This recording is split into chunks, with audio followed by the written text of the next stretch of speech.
I hope you enjoy the story. Let's begin. The smell of motor oil clung to Jack Merrick's calloused hands despite the thorough scrubbing he'd given them before leaving his shop. 42 years of life had etched permanent lines around his eyes, deepened by squinting at engine blocks and customer invoices for the past 20 years. The cold December air bit through his canvas jacket as he trudged up the walkway to his modest two-story home on the outskirts of Pineville, Oregon. Christmas Eve. The neighboring houses blazed with colorful lights and decorations. Jack's home stood dark. He paused at the front door, key hovering near the lock. No lights inside, no TV glow, no Christmas music. The silence struck him as wrong, but not unexpected. The lock turned with a familiar click. Jack stepped inside, immediately sensing the emptiness. "Rose." His voice echoed through the dark entryway. "Reed." The house answered with silence. Jack flipped on the lights, revealing the living room just as he'd left it that morning except for Rose's favorite jacket missing from the coat rack. Jack moved to the kitchen, where a single bulb cast harsh shadows across the countertop. A folded piece of paper sat propped against the fruit bowl. His name, written in Rose's looping handwriting, marked the front. His fingers felt numb as he unfolded it. "Spent your $8,500 loan on a trip with my mother. Take care of Reed, and oh sorry. No love you." No explanation. The loan. His business loan for new equipment. The money he'd secured just last week to upgrade his shop. Gone. A soft scraping sound made Jack turn. His son Reed sat at the kitchen table, fork pushing cold leftovers around a plate. The 16-year-old's shaggy dark hair fell across his forehead, obscuring eyes that were so like his mother's it sometimes hurt Jack to look at them. "Hey, Dad." Reed's voice cracked slightly. He'd gone through a growth spurt this year, shooting up to nearly Jack's height. "When did she leave?" Jack asked, the note crumpling in his fist. "This morning, after you went to work." Reed set down his fork. Grandma Maribel picked her up. They had suitcases. Jack closed his eyes for a moment, steadying himself against the counter. Not a surprise shopping trip. Not a visit to a friend. Suitcases meant something else entirely. "She called me after lunch," Reed continued, eyes fixed on his plate. "Said she needed a break from everything. I should help out more while she's gone." Jack opened his eyes, studying his son. The boy's shoulders were hunched, his expression carefully neutral, a look Jack recognized from the mirror on days when showing pain wasn't an option. "You okay?" Jack asked. Reed looked up then, his gaze direct and surprisingly fierce. "We'll fix this, Dad." Something shifted in Jack's chest, pride mingled with a father's instinct to protect. This wasn't a burden he wanted his son to carry. "There's nothing to fix, Reed. She made her choice." Jack moved to the refrigerator, pulled out a beer, and cracked it open. The bitter taste matched his mood. "We'll get by. Always have." "She took money that wasn't hers," Reed said, pushing his plate away. "That's not just a choice. That's stealing." Jack took another long swallow of beer, letting the sharp reality of the situation sink in. $8,500. His loan. Their future security. "Get some sleep," Jack said finally. "It's Christmas Eve. We'll figure it out tomorrow." Reed shook his head. "Can't sleep. I'll just be up thinking about it." Jack nodded, understanding all too well. "Want to watch something?" They ended up on the couch, watching an old action movie they'd seen a dozen times before. Neither paid much attention to the explosions on screen. Jack's mind churned through options, calculations, and a cold, growing certainty. This had been coming for a long time. Rose hadn't been happy for years. He'd chosen to ignore the signs, to work harder, to hope things would get better on their own. Now she'd forced his hand. Jack glanced at Reed, who had finally dozed off on the other end of the couch. The boy deserved better than this mess. "Merry Christmas," Jack whispered to the quiet room, raising his beer in a bitter toast to the emptiness his wife had left behind. Jack woke with a crick in his neck from falling asleep on the couch. Pale winter sunlight filtered through the blinds, casting thin stripes across the living room floor. Christmas morning. He rubbed his face, grimacing at the stubble scraping his palm. That he made coffee, strong and black, and took it outside to the back porch. The yard was small, but well kept his domain on Sunday afternoons when Rose visited her mother. The wooden steps creaked under his weight as he settled down, steam rising from his mug into the cold morning air. 20 years. Nearly half his life spent with Rose. The memories came unbidden, like flipping through a photo album where the pictures had faded at the edges. They'd met when he was 22, fresh out of technical school with big dreams of owning his own garage. Rose had been 18, working at her uncle's diner and dreaming of escaping their small town. She'd serve him coffee every morning for a month before he worked up the courage to ask her out. Back then, her smile had been enough to make his hands shake. She'd been full of life, laughing at his bad jokes, impressed by his knowledge of engines and machinery. They'd spend their first date in his beaten-up Chevy, parked at the reservoir, talking until sunrise. 6 months later, they were engaged. A year after that, married in a small ceremony that her mother Maribel had complained about endlessly. Too simple, too rustic, not good enough for her daughter. "You could do better," she'd told Rose at the reception, loud enough for Jack to overhear. "He'll never give you the life you deserve." Rose had defended him then, eyes flashing. "I love him, Mom. That's all that matters." The memory soured in Jack's mind, curdling into what came later. The years of Maribel's persistent undermining. The subtle suggestions that Jack wasn't providing enough. The expensive gifts she'd buy Rose that Jack could never match. And Rose had changed. Slowly at first, then more noticeably after Reed was born. The small-town life she'd once claimed to love became confining. Jack's ambitions, the garage he'd built from nothing, the steady income, the modest but comfortable home no longer seemed enough. "Everyone's moving forward except us," she'd said during one of their fights last year. "We're stuck in the same rut while people around us are living. Living, as if what they had wasn't living." But the distance had grown. Rose spent more time with Maribel, more weekends away at shopping trips to Portland. She'd come back with new clothes, new hair, new complaints about their life in Pineville. Jack took another sip of coffee, now lukewarm in the winter air. The first concrete suspicion had come 13 months ago. Rose's phone lighting up with texts late at night. The way she'd angled the screen away from him. Her sudden password protection on a device she'd never bothered to lock before that he'd seen the name once. Kenton, just a glimpse before she'd snatched the phone away, laughing nervously about work stuff. Rose didn't even have a job that required after-hours texts. The screen door creaked behind him. Reed stepped out, hair mussed from sleep, wearing the same clothes from yesterday. "Merry Christmas," the boy said flatly. Jack nodded. "Merry Christmas." Reed sat beside him on the step. "I made eggs if you want some." "Thanks." Jack didn't move. "Sleep okay?" "Not really." Reed picked at a loose splinter in the wooden step. "I kept checking my phone. Mom didn't call." Jack said nothing. Rose hadn't called him either. Not that he'd expected it. "Last night wasn't the first time," Reed said suddenly. "Mom's been hiding things." Jack turned to look at his son. "What do you mean?" Reed's expression tightened.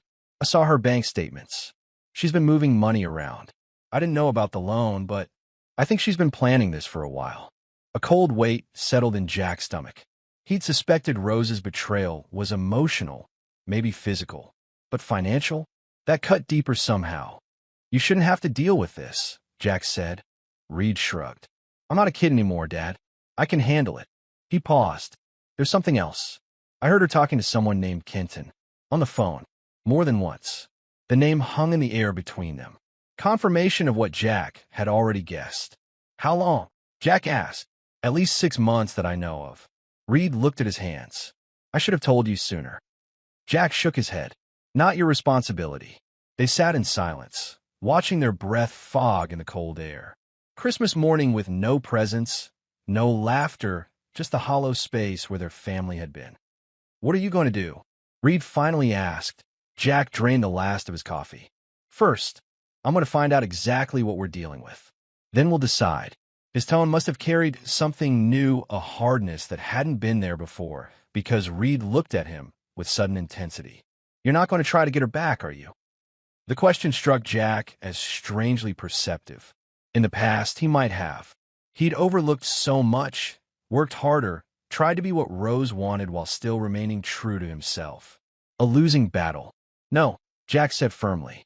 "I'm not." Relief washed over Reed's face. "Good, because she doesn't deserve another chance." Jack stood, joints protesting after sitting in the cold. Let's eat those eggs before they get cold. Now I need to make some calls. Jack's phone buzzed on the kitchen counter.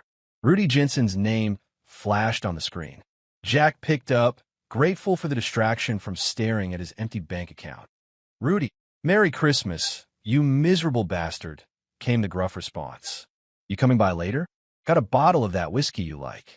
Rudy Jensen had been Jack's friend since they'd served together in their early 20s. Now 45, with a shaved head and perpetual 5 o'clock shadow, Rudy owned the most popular bar in Pineville, the last stop. Not feeling very festive, Jack replied, keeping his voice low so Reed wouldn't hear from the living room. That doesn't sound like you. What's up? The concern in Rudy's voice was immediate. Jack hesitated, then decided there was no point hiding it. Rose left. Took a business loan I just secured. Went off with her mother. A long whistle carried through the phone. Damn, Jack. When did this happen? Yesterday. Christmas Eve special delivery. You need to get over here, Rudy said firmly. Now, bring the kid if he wants to come. Jack glanced toward the living room, where Reed was mechanically flipping through channels. Not sure that's... Jack, Rudy cut him off. Trust me on this. There's something you need to know. 20 minutes later, Jack and Reed pushed through the heavy wooden door of the last stop.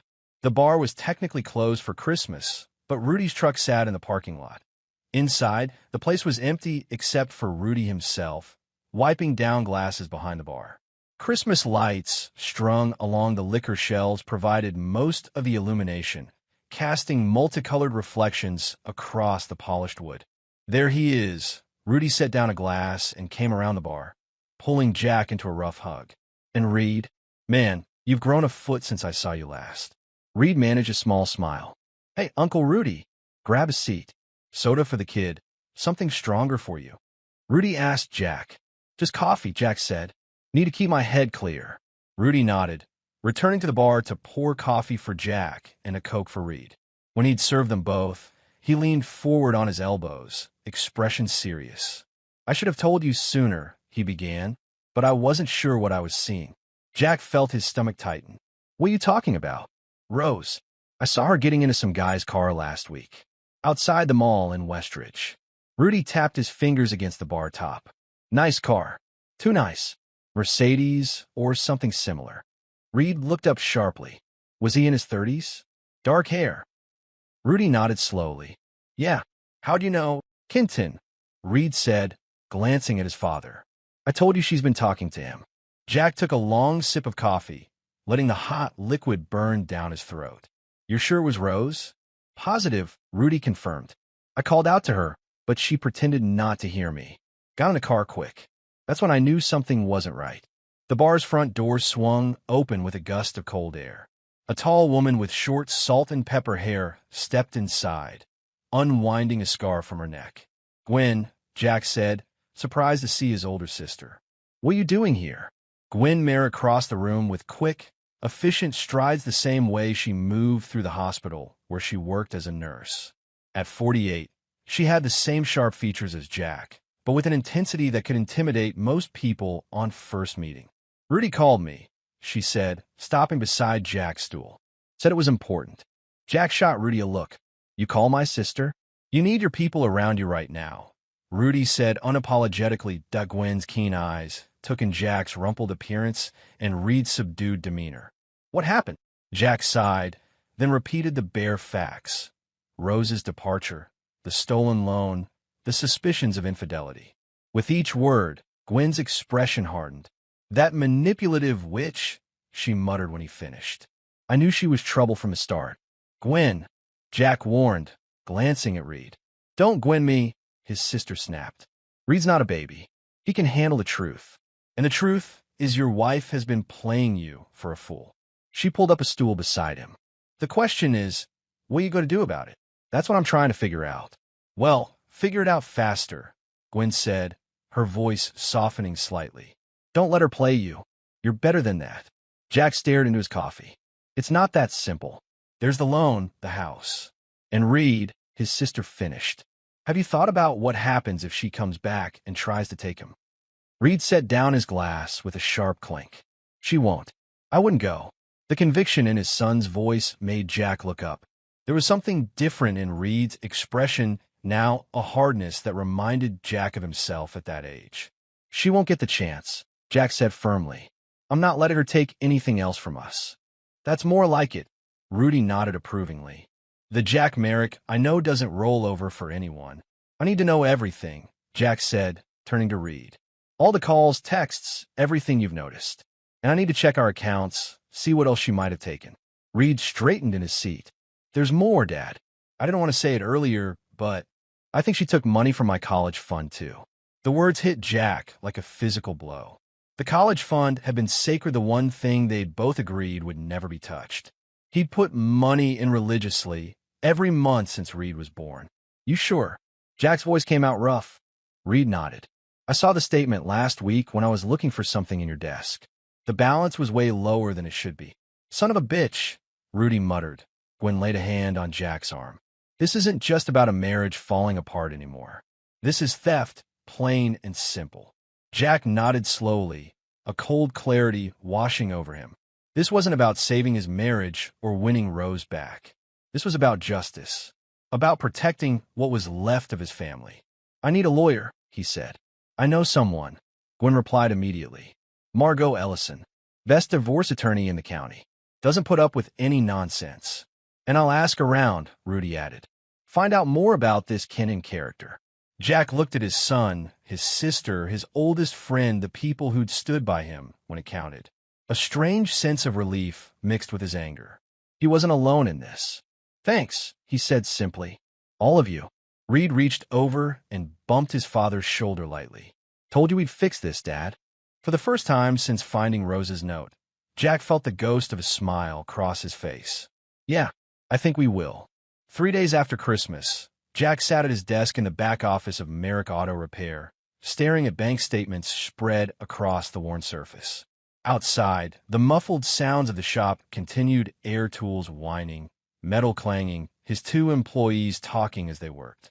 Jack had built this business over 2 decades, turning a rundown garage into the most trusted repair shop in Pineville. Now he was watching Rose's betrayal unfold in numbers and dates. The college fund had been the first discovery. Started when Reed was born, it had accumulated over $45,000 through consistent monthly deposits and careful investments. 2 months ago, Rose had withdrawn $30,000, almost 3/4 of the total. Jack had never thought to check. He trusted her. A soft knock at the office door pulled him from his thoughts. Jules Rivera leaned in, wiping her hands on a shop rag. At 35, Jules was Jack's most experienced mechanic, with quick hands and an even quicker mind. Her dark hair was pulled back in a practical ponytail, face smudged with grease from the morning's work. "Got the Andersons' truck finished," she reported. "That transmission was worse than we thought." "Thanks, Jules." Jack shuffled the papers together, but not before Jules caught sight of them. Her expression shifted subtly. "Everything okay, boss?" Jules had worked for Jack for 8 years. She was more than an employee, she was a friend, had been close with both Jack and Rose. Until Rose had started distancing herself from most of their mutual friends about 2 years back. "Not really," Jack admitted. "Rose left. Took some money with her." Jules' eyes widened. "Shit, Jack. I'm sorry." She stepped fully into the office, closing the door behind her. "When did this happen?" "Christmas Eve." Jack leaned back in his chair. "Found out she's been seeing someone. Guy named Kenton. Ring any bells?" Jules frowned. "Kenton? No, but Rose has been different lately. More secretive." She hesitated. "Look, I didn't want to get involved, but I saw her at the Phoenix a couple months back." The Phoenix was an upscale bar in Westridge, the next town over. Not Rose's usual scene, or so Jack had thought. She was with her mother. Jules continued. "And they were talking to some guy. Real slick type, you know? Designer, everything, too much cologne." I waved, but Rose acted like she didn't see me. Jack nodded slowly. "That fits the pattern. Anything else you remember about him?" "Just that he was buying them expensive drinks." Jules paused, and that he seemed to be doing most of the talking, like he was selling something. A cold suspicion formed in Jack's mind. "Thanks, Jules. That helps." After she left, Jack pulled out his phone and called Reed. "Hey, Dad." His son's voice sounded stronger today. "How's the project coming?" Jack asked, After the meeting at Rudy's bar, Jack had suggested they work on restoring an old truck together, a 1972 Ford that had been sitting in their garage for years. Reed had jumped at the chance. Not bad. Got the carburetor cleaned out. Just trying to figure out why the starter won't engage. Check the solenoid connection, Jack suggested. Listen, I need you to do something for me. Can you look through your mom's things? See if there's anything with this Ken guy's full name. Business card, letter, anything. Already did. Reed replied, his tone matter of fact. Found a receipt in her desk drawer. It's from some investment company. Eagle Summit Ventures. Has the name Ken Murray on it. Jack felt a surge of pride at his son's initiative, followed quickly by concern that Reed was getting too involved. You shouldn't have to play detective, Jack said. I want to. Reed answered firmly. This affects me too, Dad. Jack couldn't argue with that. What kind of investment receipt? Some kind of property thing. $20,000 deposit. The amount hit Jack like a hammer. $20,000, plus the $30,000 from the college fund, plus his $8,000 loan. Nearly $60,000, their entire financial safety net. Dad, you still there? Yeah, Jack managed. I'm here. Good work, son. I'll be home soon. Jack hung up and immediately called Rudy. I need you to find out everything you can about Eagle Summit Ventures and a guy named Ken Murray. Use your connections. Consider it done. Rudy replied without hesitation. What am I looking for? Everything, but especially if there have been any complaints, legal issues. I think this might be more than just an affair. That evening, Jack and Reed worked on the old Ford in their garage, a space heater fighting against the winter chill. The simple, familiar work gave them both something to focus on besides the hollow feeling in the house. Hand me that socket wrench, Jack said, lying on his back beneath the truck. Reed passed it down. Dad, can I ask you something? Shoot, are you disappointed in me for not telling you about Mom earlier? Jack slid out from under the truck, sitting up to look directly at his son. Reed's face was tense, uncertain, a reminder that despite his height and growing maturity, he was still just 16. No, Jack said firmly. Not even a little bit. You were in an impossible position. None of this is on you. Reed nodded, but his expression remained troubled. I feel like I let you down. Like if I'd said something sooner, maybe. This was a long time coming. Jack interrupted. Your mother's choices are her own. Nothing you or I could have said would have changed that. But the money, we'll figure it out. Jack picked up a rag to wipe grease from his hands. Your college fund? I'm sorry about that. I should have been more careful. It's not your fault, Reed said, echoing Jack's earlier words. Besides, I can get scholarships. Work through school. The mature response nearly broke Jack's heart. His son shouldn't have to be thinking about this. You'll go to college, Jack promised. I'll make sure of it. They worked in companionable silence for a while, the only sounds the clink of tools and the occasional direction from Jack. In those quiet moments, something strengthened between them, a bond that had always been there, but was solidifying in the face of adversity. I'm disappointed in her, Reed said suddenly. Not just for leaving or taking the money, but for not seeing what she had right here.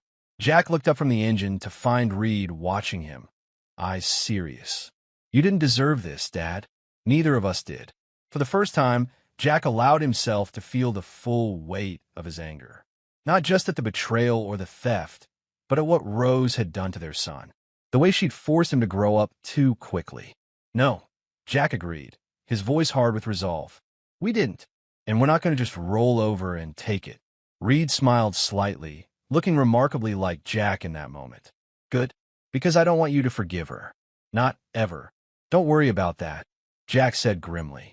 Some things can't be forgiven. Jack sat in a booth at the last stop, nursing a cup of coffee that had gone cold. The Friday night crowd was starting to trickle in, filling the bar with noise and life, but Jack barely noticed. His focus was on Rudy, who sat across from him with a folder open on the table. You're sure about this? Jack asked, staring at the printouts Rudy had gathered.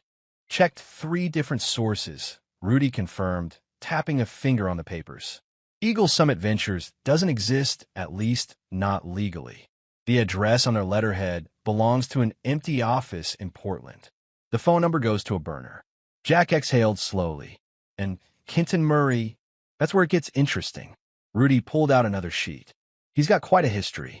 3 complaints filed against him in the last 5 years for investment fraud, all mysteriously dropped before they went to court.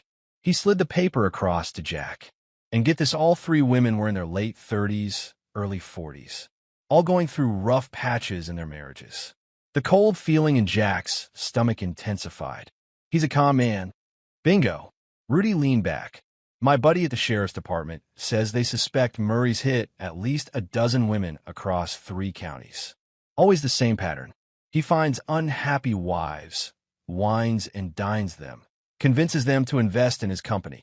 Then he disappears with the cash. Jack stared at the papers, the pieces clicking into place. Rose's secretive behavior, the large withdrawals, her mother's involvement. Wait. Jack looked up sharply. You think Maribel was in on this? Rudy grimaced. Can't prove it, but my gut says yes. The timing's too perfect, and she's always had expensive taste with no visible means to support it. The betrayal expanded, morphed into something even darker. Not just his wife cheating, but a calculated scheme to drain their accounts. I need to talk to Margot, Jack said, referring to the lawyer Gwen had connected him with. Find out what my options are. Already ahead of you. Rudy pulled out his phone. Margot can see you tomorrow morning. 9 sharp. Jack nodded, gratitude mixing with grim determination. Thanks, Rudy. I owe you. Forget it. Rudy's expression was unusually serious. Just promise me one thing. Don't let them get away with this. Not a chance in hell, Jack replied. The next morning, Jack sat in Margot Ellison's office, surrounded by law books and framed credentials. At 50, Margot projected no-nonsense competence, her gray streak hair cut in a practical bob, her gaze direct and analytical as she reviewed the documents Jack had brought. This is an unusual situation, Mr. Merrick, she said finally. Most divorces I handle involve emotional betrayal. This is financial fraud, possibly criminal. What can I do? Jack asked. Several things. Margot set down her pen. First, we file for divorce on grounds of abandonment and infidelity. That's straightforward. Second, we report the fraudulent use of your business loan to the bank that's clearly theft since your name alone was on the application. Third, we contact the police about this Kenton Murray character and his so-called investment company. Jack nodded, absorbing the information. What about the money from our joint accounts? The college fund? Margot's expression tightened. That's trickier. Since Rose had legal access to those accounts, it's not technically theft in the eyes of the law. But, she added, seeing Jack's frown, in a divorce proceeding, unauthorized clearing of joint assets can result in a judgment against her. We can make a strong case that she should repay those funds. If she has anything left to repay, Jack muttered. Exactly. Margot tapped her pen against the desk. Which is why we need to move quickly. How much remains in your accounts now? About $12,000 in savings. Another $5,000 in checking. Transfer it, Margot said immediately. Today. Move it to a new account in your name only. Do it legally, keep records, but protect what's left. Jack hesitated. Won't that look bad? If we go to court? Not under these circumstances. You're protecting family assets from further misappropriation. Margot scribbled a note to herself. Has Rose contacted you at all since leaving? No, not even Reed. That works in our favor too. Margot looked up, her eyes sharp.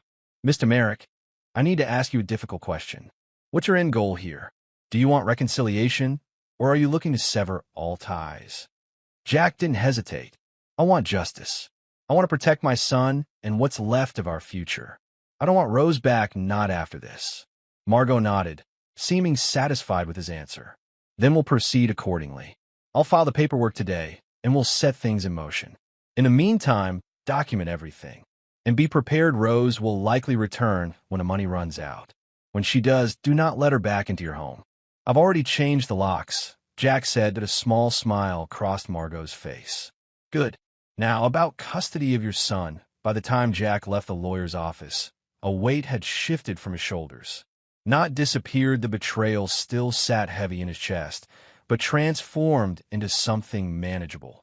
A problem with a solution that he drove directly to the bank, where he transferred their remaining funds as Margot had instructed. Then he stopped by a shop to check on things before heading home.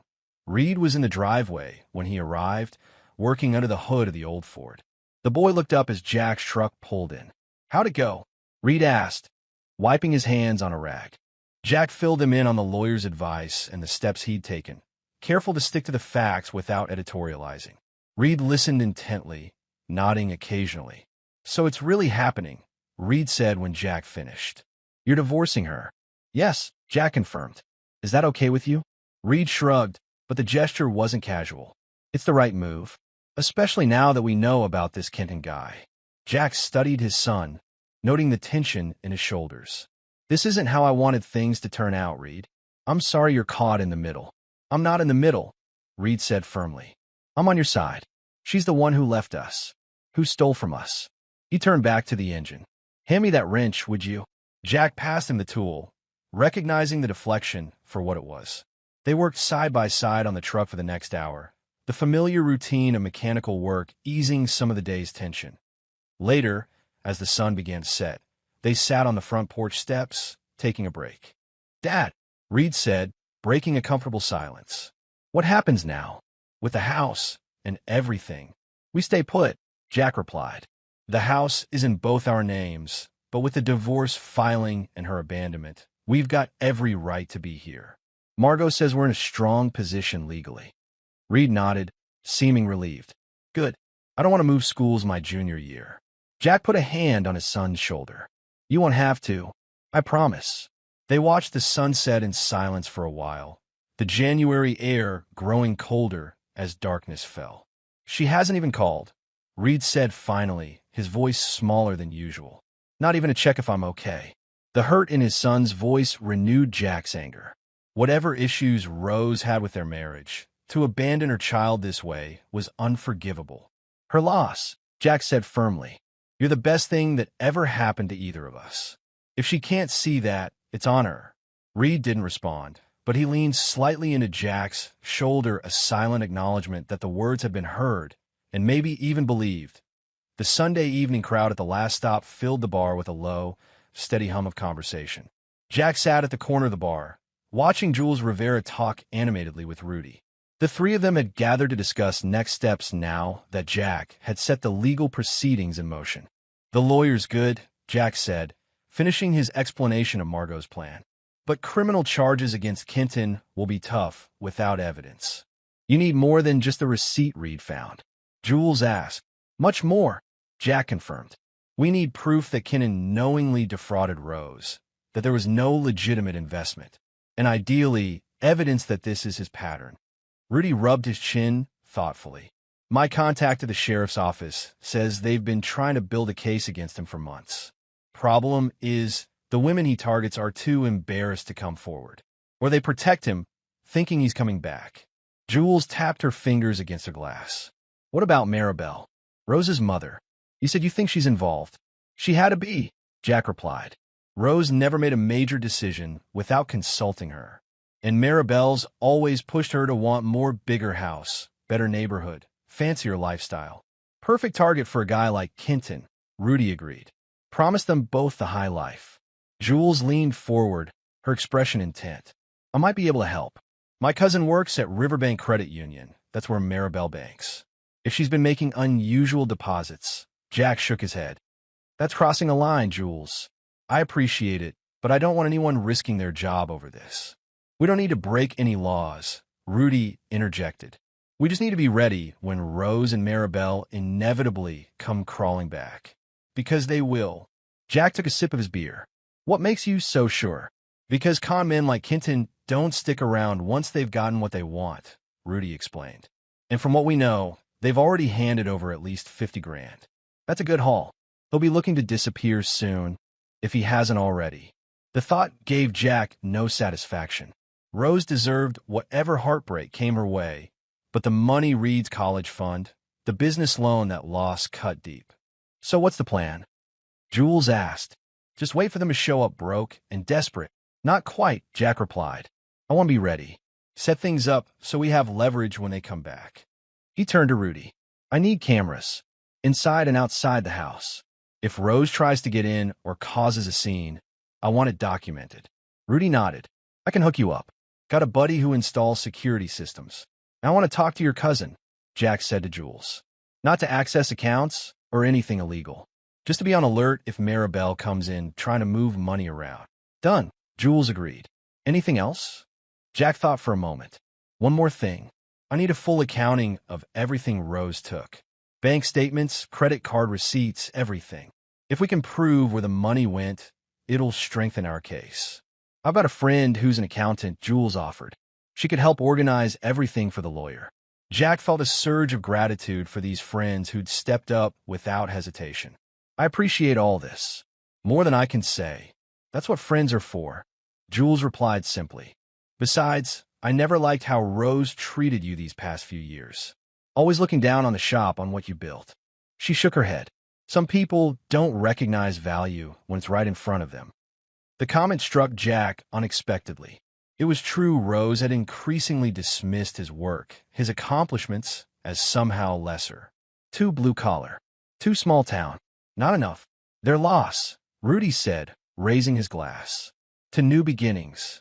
They clinked glasses, a quiet toast to the uncertain future. The next day, Jack met with Rudy's security contact and had cameras installed at the house 2 outside, covering the front and back entrances and one discreetly placed in the living room. The system would alert his phone if anyone approached the house. Reed watched the installation with interest. "You really think Mom will try to break in?" "Not break in," Jack clarified, "but she might show up demanding to be let in. I want everything documented." Reed nodded, understanding the precaution. "Smart." That night, while Reed was upstairs doing homework, Jack spread bank statements across the kitchen table. He meticulously highlighted every suspicious transaction from the past year: large withdrawals, unusual transfers, unexplained expenses. The pattern was clearer now that he knew what to look for. Small amounts at first, growing larger as Rose became bolder. The betrayal had been calculated. Long-term, not a sudden temptation or a moment of weakness, but a deliberate campaign to drain their accounts before leaving. Jack's phone buzzed with a text from Jules. "Talk to my cousin." Maribel made 3 large cash deposits in November. 10 grand each time. No explanation. The confirmation only deepened Jack's resolve. This wasn't just about Rose anymore. This was about taking down everyone involved in the scheme. He texted back. "Thanks. Keep me posted if anything new comes up." Then he called Margot Ellison and updated her on the new information. The lawyer sounded grimly satisfied. "This strengthens our case considerably," she said, "especially if we can prove Maribel's involvement. I've drafted the divorce papers and filed them with the court. Rose will be served as soon as she returns to the state." "And the fraud charges?" Jack asked. "I've spoken with a detective in the white-collar crimes unit. They're interested, especially given the pattern with other victims. But they need more concrete evidence." "I'm working on it," Jack promised. He hung up feeling more centered than he had in days. The plan was coming together. All that remained was waiting for Rose and Maribel to return, which, according to Rudy's prediction, wouldn't be long. Jack cleared the papers from the table and went upstairs to check on Reed. The boy was at his desk, textbooks open, but he wasn't studying. Instead, he stared out the window at the dark January night. "Everything okay?" Jack asked from the doorway. Reed turned. "Just thinking about how much Mom changed." Reed fiddled with a pencil. "She used to be different. When I was little. Happier." Jack leaned against the doorframe, choosing his words carefully.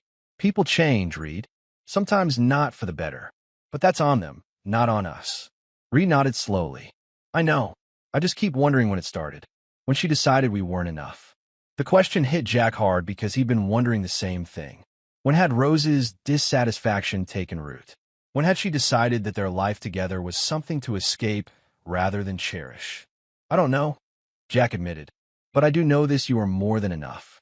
Don't ever let anyone make you feel otherwise." Reed managed a small smile. "Thanks, Dad." Jack stepped into the room and squeezed his son's shoulder. "Get some sleep. School tomorrow." He returned downstairs, checking that all the doors were locked, the security system armed. Everything was in place. Now, they just had to wait for Rose to make her move. 4 days later, Jack's phone buzzed with an alert from the security system. Someone was at the front door. He was at the shop, elbow deep in a transmission rebuild. Quickly wiping his hands, he pulled out his phone and checked the camera feed. Rose and Maribel stood on the porch. Rose looked disheveled, her normally perfect hair windblown, her expression a mixture of frustration and desperation as she repeatedly pressed the doorbell. Maribel, elegant even in distress, kept glancing over her shoulder toward the street. They'd returned, just as Rudy had predicted. Jack dialed Reed's number. His son was at Rudy's bar, where he'd started helping out a few afternoons a week. "They're back," Jack said when Reed answered. "At the house. I'm heading there now." "I'm coming too," Reed replied immediately. "No," Jack said firmly. "Stay with Rudy. I'll handle this." "But Dad." "Reed," Jack cut him off. "Trust me on this. It'll be easier if you're not there for this part. I'll call you after." A pause, then a reluctant "fine, but call me the second they leave. Promise." Jack hung up and turned to Jules, who'd been working on a car across the bay. "I need to go. Family situation." Jules nodded, understanding immediately. "Go. We got this covered." 20 minutes later, Jack pulled into his driveway. Rose's car, the SUV he'd bought her 2 years ago, was parked haphazardly at the curb. Through the windshield, he could see suitcases piled in the back seat. Rose and Maribel still stood on the porch, now arguing with each other in hushed but intense voices. They fell silent as Jack approached, both turning toward him with manufactured smiles. "Jack," Rose said, stepping toward him. "Thank God you're home. We've been knocking for." "Save it," Jack interrupted, stopping several feet away. He studied his wife, noting the designer clothes that now looked rumpled, the carefully applied makeup that couldn't quite hide her exhaustion. "What are you doing here, Rose?" Her smile faltered. We live here, Jack. Where else would I go?" "Wherever you've been for the past 8 days would be my guess." Jack kept his voice even controlled. "Or wherever the $60,000 you stole went." Rose flinched. "That's not fair. I didn't." "Don't." Jack cut her off. "Don't lie. Not anymore." Maribel stepped forward, her expression haughty despite the situation. "Now see here, Jack. Rose has been through a terrible ordeal. That man, Kenton Murray," Jack supplied. "The con artist. The one you helped introduce to your daughter. The one you both gave our money to." He turned his gaze to his mother-in-law. "Did you get your cut, Maribel? Or did he scam you too?" Maribel's face reddened. "How dare you accuse me?" "Stop it, Mother," Rose interjected, her facade cracking. "Just stop." She turned pleading eyes to Jack. "Please, can we talk inside? It's freezing out here." "No." Jack's response was immediate. "You don't live here anymore, Rose. The locks have been changed." "What?" Rose's eyes widened. "You can't do that. This is my house too." Jack corrected. "Before you abandoned your family, stole a business loan, emptied our son's college fund, and ran off with a con man." He pulled out his phone, showing her the screen. "It's all documented. Every withdrawal, every lie." Rose's expression shifted from shock to calculation. "Jack, please. I made a mistake. A terrible mistake. I see that now. But we can fix this. For Reed's sake." "Don't." Jack's voice turned hard. "Don't use our son as a shield. You didn't care about him when you took his future." "That's not true." Rose's eyes filled with tears. "I love Reed. I was confused, manipulated. Kenton said the investment would triple our money. For Reed's education, for our retirement. And you believed him," Jack said flatly, "without discussing it with me, without checking if the company was legitimate, without thinking about what would happen if you were wrong." Rose's tears spilled over. "I'm sorry. I'm so sorry. Please, Jack. I've lost everything. Kenton's gone, the money's gone. All of it." Jack asked, feeling a cold anger solidify in his chest. $60,000, gone in a week? Rose looked away, unable to meet his gaze. The investment wasn't real. Kenton disappeared 3 days ago. Took everything. Behind her, Maribel sniffed loudly. "We've been staying in hotels, trying to track him down. But he's vanished. Not your problem anymore," Jack said. "And neither is this house." Rose stepped forward, reaching for him. "Jack, please. Where am I supposed to go? I have nothing left." Jack stepped back, avoiding her touch. "Should have thought of that before you betrayed everything we built." He pulled an envelope from his jacket. "My lawyer said to give you this. Divorce papers. You've been served." Rose stared at the envelope as if it might burn her. "Divorce?" Jack, no. We can work this out. I made a mistake. A mistake is forgetting an anniversary. Jack interrupted. What you did was a choice. Multiple choices over months. And now you're facing the consequences. You can't be serious, Maribel broke in. After 20 years of marriage, you're throwing everything away over one indiscretion? Jack turned to his mother-in-law, letting his contempt show. Stealing $60,000 isn't an indiscretion, Maribel. It's a crime. One the police are very interested in. The color drained from both women's faces. The police. Rose whispered. Fraud investigation, Jack confirmed. They're building a case against Kenton Murray, and against anyone who helped him. Maribel grabbed Rose's arm. He's bluffing. He wouldn't involve the police. Already have, Jack said calmly.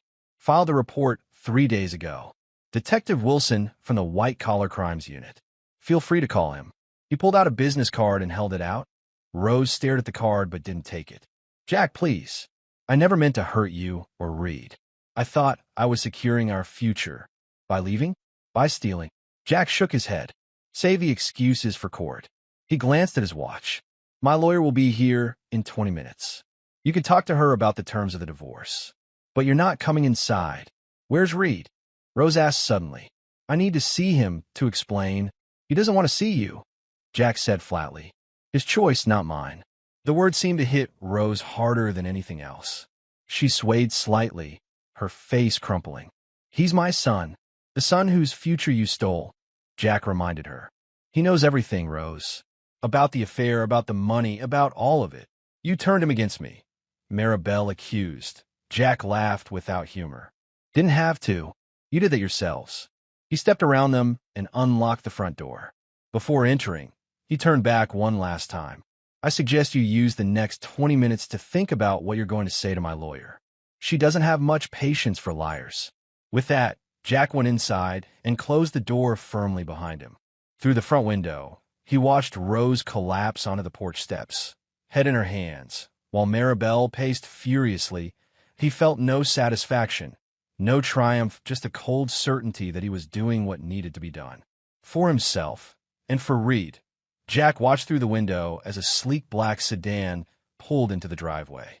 Margot Ellison stepped out, briefcase in hand, her expression all business as she approached Rose and Maribel on the porch. He opened the door before Margot could knock. Thanks for coming on short notice. Of course, the lawyer replied, her voice crisp. She nodded toward Rose and Maribel. I see our timing was good.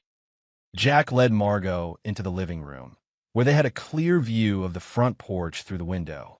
Rose and Maribel remained outside, huddled in conversation. They showed up about half an hour ago, Jack explained. Just like you predicted. No money, no Kenton. Margot set her briefcase on the coffee table. Did you serve the papers? Yes. Rose didn't take it well. They never do. Margot opened her briefcase and extracted a folder. I've prepared everything as we discussed.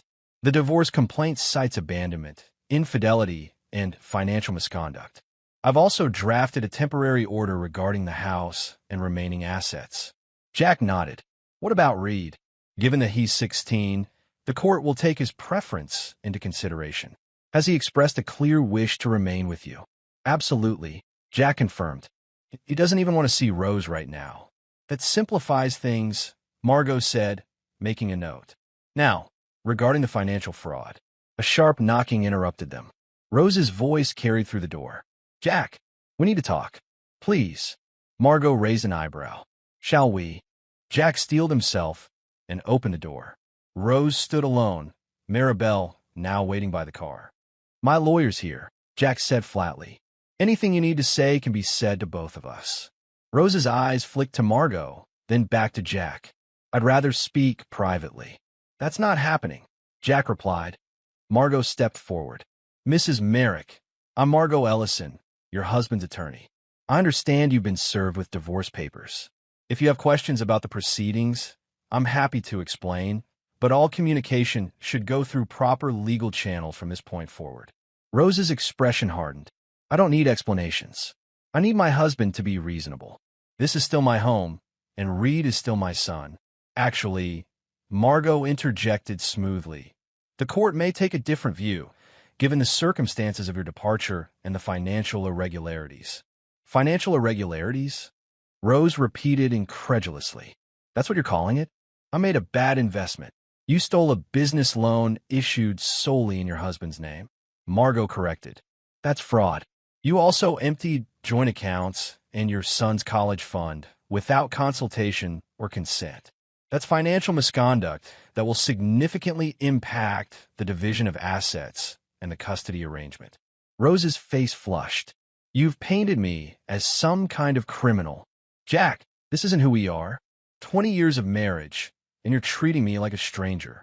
You became a stranger, Jack said quietly, the moment you chose him over us. A car door slammed, drawing their attention. Reed had arrived, stepping out of Rudy's truck at the curb. The boy hesitated when he saw the assembled group on the porch, then squared his shoulders and approached. Rose's expression transformed instantly.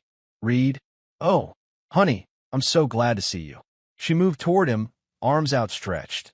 Reed stopped several feet away, hands shoved in his pockets. Mom, he acknowledged, his voice neutral. Baby, I've missed you so much, Rose continued, voice breaking. I need to explain what happened.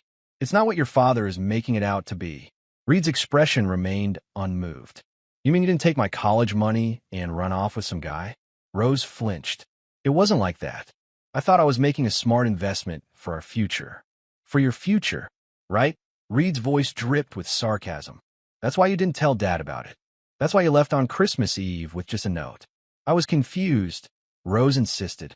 Kenton, he made everything sound so perfect. He said we'd triple our money in months. We could move to a bigger house in a better neighborhood. You could go to any college you wanted. I didn't want any of that, Reed said flatly. I was happy here, with Dad. Rose's desperate smile faltered. Reed, please. I'm still your mother. I made a terrible mistake, but we can fix this. If you just tell your father. Tell him what? Reed interrupted. That he should forgive you? Take you back. He shook his head. Not happening, Mom. You already picked your side. The words hit Rose like a physical blow. She stepped back, tears streaming down her face. You don't mean that. Your father's turned you against me. Reed's laugh was harsh, so adult it made Jack's chest ache. Dad never said a bad word about you. Not even after you left. Not even after we found out what you did. He glanced at his father, then back to Rose. I made up my own mind, and I'm staying with Dad. From the car, Maribel called out, Rose, this is ridiculous.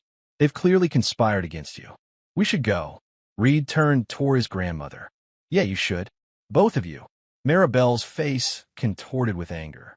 She marched up the walkway, finger pointed accusingly at Jack. This is your doing. You've poisoned my grandson against his own mother, his own family. That's enough. Margot stepped between them. Mrs. Wallace, I suggest you return to the vehicle before you say something that could be construed as threatening. Maribel ignored the lawyer, focusing her fury on Jack. You think you've won? This isn't over. Rose deserves half of everything you own, and I'll make sure she gets it. She lunged forward suddenly, hand raised as if to strike Jack.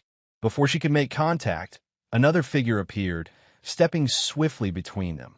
Gwen Merrick gripped Maribel's wrist firmly, her expression fierce. Not today, she said, voice dangerously quiet. And no one had noticed Gwen's arrival. Jack's sister must have pulled up during the confrontation. She stood now like a shield, her nursing scrubs still on from her shift, her stance unwavering. Get your hands off me, Maribel hissed, trying to pull away. Gwen released her, but didn't step back.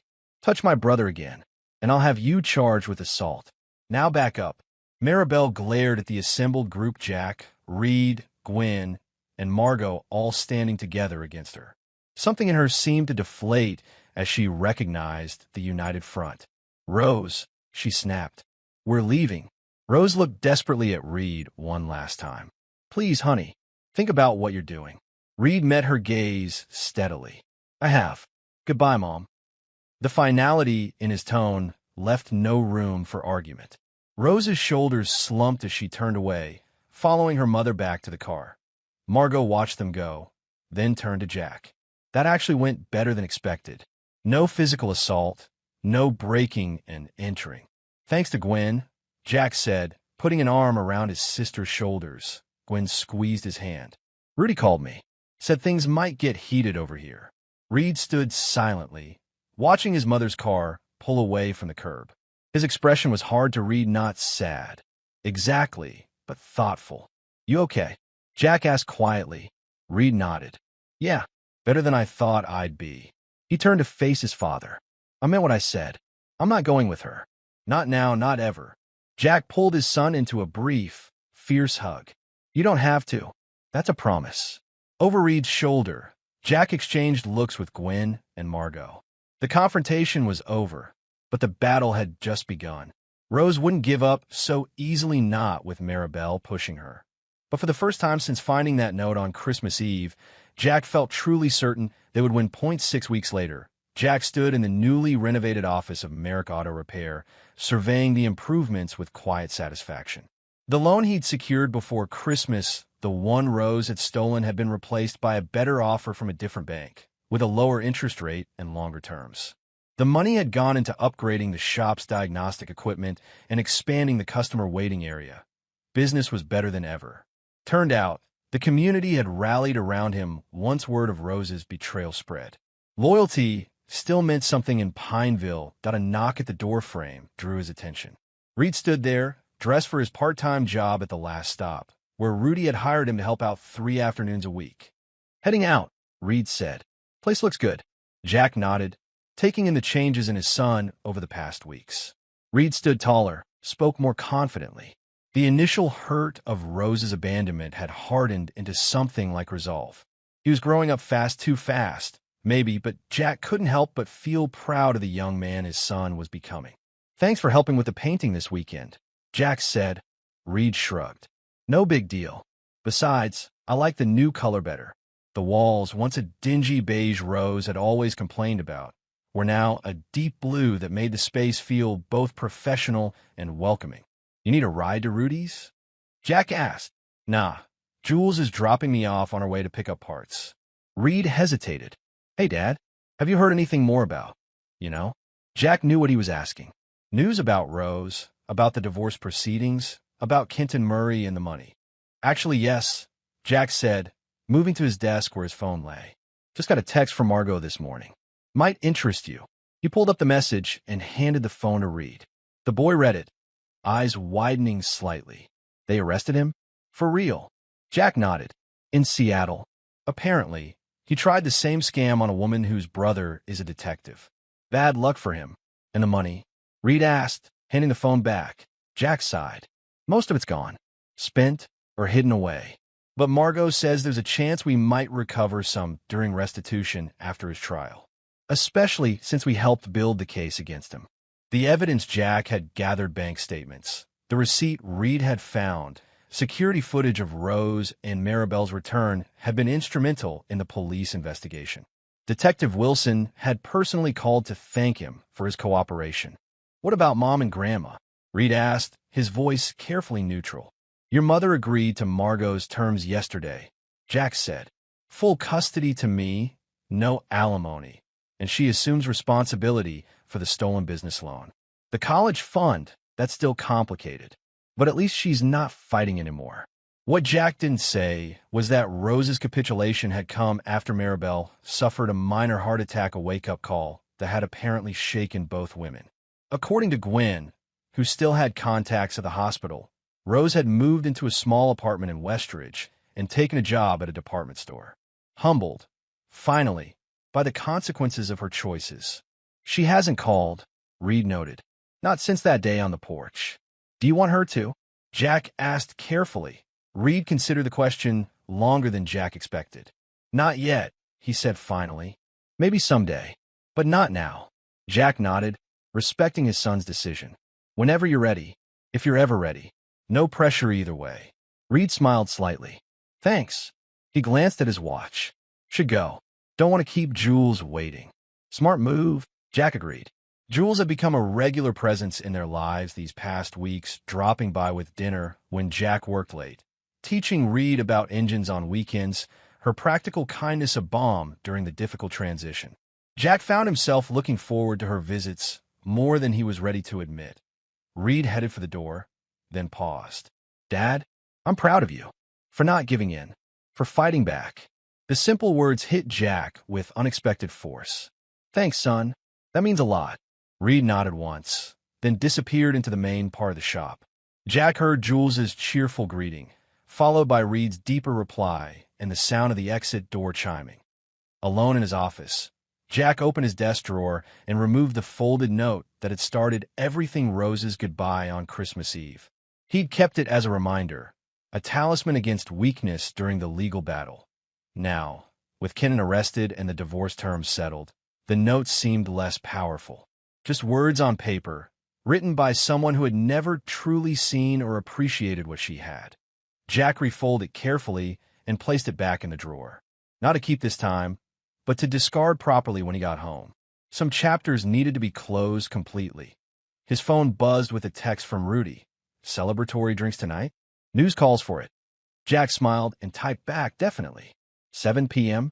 "Perfect," came the reply, bringing that special reserve whiskey. Jack set the phone down, feeling the weight of the past weeks lift slightly. The road ahead wouldn't be easy rebuilding their finances, helping Reed process his mother's betrayal, learning to trust again himself. But for the first time, Jack could see beyond the immediate crisis to a future that held promise. That he moved to the window, looking out at the shop where his employees worked efficiently on various vehicles. The business he'd built with his own hands. The legacy he would pass to Reed someday, if the boy wanted it. Some might see it as small, limited. Rose certainly had. But Jack saw something else, something solid and real. Something built to last. Outside, spring was coming. The cold season was finally ending.